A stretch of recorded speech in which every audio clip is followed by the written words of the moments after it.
I looked at him, the gaunt, gorilla-like creature standing in front of me, imposing and strong. I smiled. Not a friendly smile, not a diplomatic smile, but a smile of knowing. The smile I usually have when they are about to use the phrase, "I told you so," within the next few weeks. The poor bastard had just declared war on humanity. The same kind of warrior species that's stupid enough to think mankind's outstretched hand of friendship is a sign of weakness. The Lamartians, the Scifi, the Skatani, and of course the Marano all failed in their attempts to conquer humanity.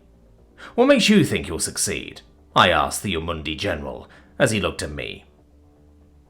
His expression changed. Others have tried? Meaningless. They won't miss their vassals and we can negotiate payments for slaves, he replied. So I take it you didn't read the pamphlets you were sent at orientation? Not surprised. They never do. I maintained my knowing smile, looking forward to the expression of defeat that inevitably followed. It matters not. Weakness will always be punished. Nobody will come to their aid. Nobody seemed to object to it anyway. That's what weakness does. You have nobody willing to fight for you, he replied incredulously. You really are just plain stupid, aren't you? I said, still maintaining my smirk. He glared at me, his expression changing from apathy to rage. So when we are done with the humans, we come for you then. So be it. Yep, just as dumb as they all are. You have the same arrogance as the Savicar did. Emphasis on did. But go on, little ape creatures. Go on. Wage your war. Declare the humans weak. It's always so funny when the homeworld explodes, I said with my grin, and laughed my way back into my office.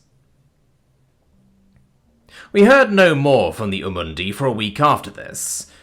Humanity was still attempting to placate them or bring them to the negotiating table. The Umundi were, of course, not interested, as expected. I sat in my office, as usual, entertaining one of the ambassadors from the Thatandi conglomerate. So, I said, as I typed on my computer screen, any thoughts on the Umundi-Terran situation? The betting markets have opened. One of her eye stalks peered up at me from her desk. Not really. It's going to go the same way it always does. One Pyrrhic victory followed by a disastrous defeat. It stopped being shocking after the third time it happened. Indeed. We weren't expecting that last one, though. It still makes me laugh, I said with a chuckle. You, Serenai. So arrogant, she replied with a scowl. We have reason to be. We apparently were the only ones intelligent enough to see humanity for its universal truth. The Great One really did make sure we were the ones holding the gun instead of dodging bullets. Like the Umundi are about to learn. I laughed again, seeing the betting markets going ballistic for the 5th time. So, how much did you win the last time this happened? Betting odds still against the humans as usual? She asked. Of course. They always are. It's because they always seem to forget that humans are insane. For some reason. First bets on invasion is always against humanity. I never even bother with those. I always play the long game. They never fail. The bet's on what planet falls first, though. That's a bit more in the air. Everyone's thinking on New London on one of the border zones. I know it's going to be New Kosovo, though. I'm aware of the Umundi's tactics. They will meet a rather nasty surprise. I laughed again, placing 20,000 credits on the Umundi's tactics paying off. And what tactics are those? She asked, now staring at me with her full attention. A gambler never reveals his bets until they pay, I replied with a chuckle. We are supposed to be allies, you know. Not when it comes to the betting markets, we aren't, I replied with a chuckle, and resumed more important work. 2 months. It's all it took. 2 short months. I was laughing all the way to the bank at this point. My bet's paying off 20 times what I paid in. The Umundi were defeated. It played out exactly as I thought it would too, and damn did I make bank. I sat quietly in my office counting the zeros in my account. All legal zeros, of course. All my transactions were registered and approved. But so many zeros. I enjoy one of the things humans call cigars, a strangely delightful creation, and reclined in my chair.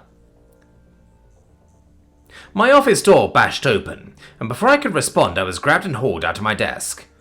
I recognized the form of the Yamundi ambassador holding me by the collar. "Well, hello, Stakar. Good to see you too," I said, casually blowing a puff of smoke in his face. "How? How did you know?" he barked, squeezing my collar. "Because it happens all the time, you stupid idiot. You aren't the first one to see an outstretched hand of friendship, and fail to notice the nuclear-powered dagger hidden behind it," I replied, and slapped him away from me. I got back on my feet and resumed sitting in my seat, puffing my cigar. I chuckled sadistically. I was genuinely enjoying the sight, as I watched him slump on the ground and slowly climb into a chair. He sighed, put his head in his hands. "We lost an entire legion," he groaned. "I know. Amazing, isn't it? Predictably, the humans fell for your declaration and sent as many of their troops as they could to New Kosovo, especially after all the false signaling systems you used. Then you invaded New London instead, a small new colony on the outskirts. You predictably overwhelmed the humans, using massive numbers and strength as both a guarantee of success and also to intimidate the humans into doing something stupid," I said, puffing my cigar. He nodded. "They still escaped. We expected to find slaves, or at least resistance. We found the planet abandoned," he replied. "Ah, yes. You apparently believe humans to be as stupid as you. Consequently, you didn't know they evacuated border zones during war? Ha! The Murano learned that one the hard way." I chuckled, remembering that battle. "That's hilariously predictable. Murano fleets arrived above a colony world, developed one, and found light resistance in space before landing an army, only to find the entire city's defenses entirely automated, costing thousands of lives in securing a city that had effectively been abandoned. They found the central command, expecting a military leader, and instead found their doom," I replied. "The planet exploded," he trailed off. "Yeah, shame you didn't read the pamphlet. It would have told you about a policy they call Scorched Earth. You would have avoided the loss of your entire 7th, 6th, and 9th Armadas, and the loss of your flagship. How many casualties was that? 2 million men, was it? Quite the sizable military, that. Lost in less than 15 seconds. Funny. The Murano learned that lesson too, except they were stupider than you and committed half their empire's military to Sarajevo too.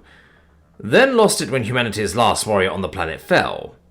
They detonated their seismic bombs and a few nukes. That was messy," I replied, puffing my cigar. He collapsed back on the floor in despair. "They blew up their own planet!" "Yeah?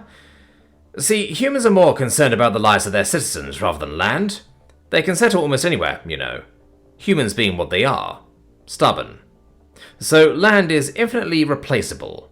The lives of those who live there, not so much. So in every planet they have, they put in some rather nasty contingencies before they even start their first farms. It's part of the human condition, really. They got there first, they won it, they settled it. Blood, sweat, toil, tears, etc. They'll be damned before they let anyone take from them what they built. It's called Scorched Earth, you see.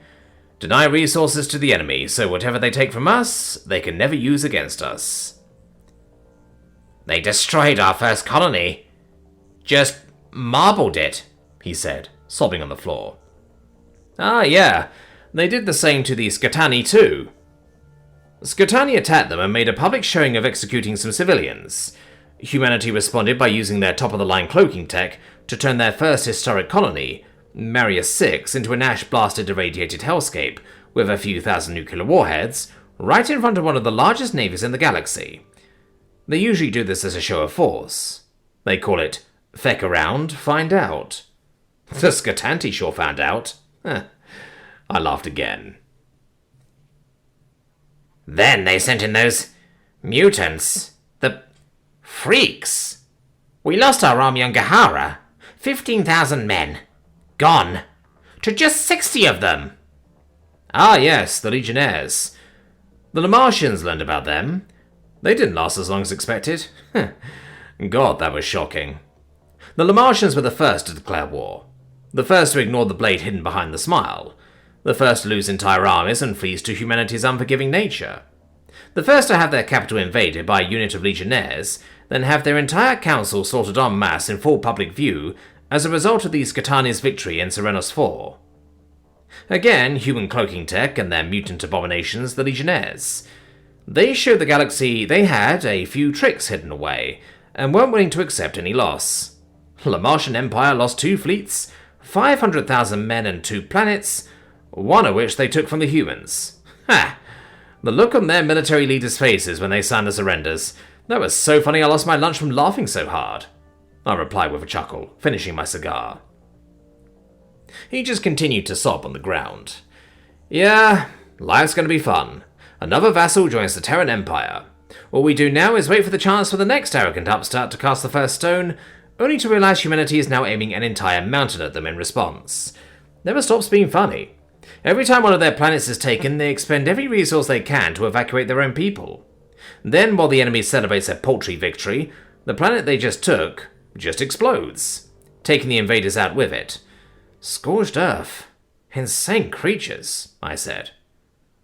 What kind of world produces a race of such madness? He asked through his tears. A world called Earth. A Class 14 death world, that's what. It's a nice place, actually. Makes sense. But anyway, I believe you have an appointment with the human ambassadors this afternoon. Might want to bring cookies before they wipe out the 5th and 6th fleets, I said, turning my monitor towards him to show a human fleet on the borders of Amundi space. He looked, then resumed bawling like a toddler. He cried and crawled his way out the door, dragging himself along the ground as he sobbed towards the Terran Federation's offices. I simply shrugged, smiled, and lit another cigar.